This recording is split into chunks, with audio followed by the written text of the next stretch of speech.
Ito yung mga request na minsan kinokontra ko lang kasi sayang, like this one. Yung iba nagbabayad pa ng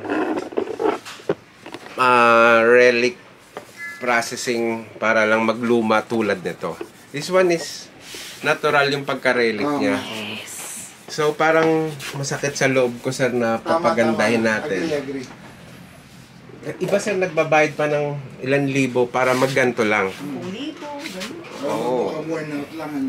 Yeah, sa'yo sir, worn out by ano talaga yan, yung time talaga. So, i-check na lang natin ano yung mga sira at mga possible na pwedeng gawin. Then, advise natin, sir. Okay, sir. And obviously, pangit ng tunog. So, check ko lang yung mga every pickup. Neck. Uy, why?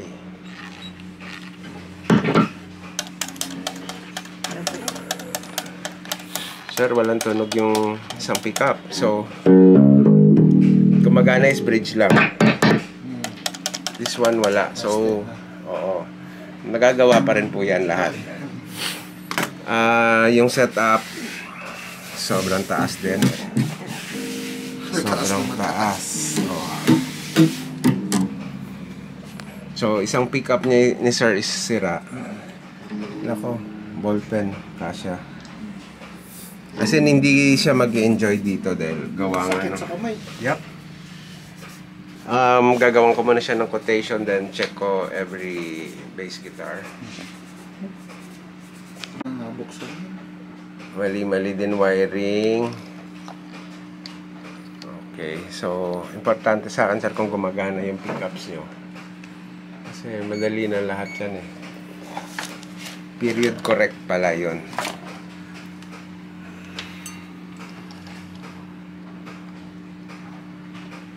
Oh, sir, buhay yung pickup.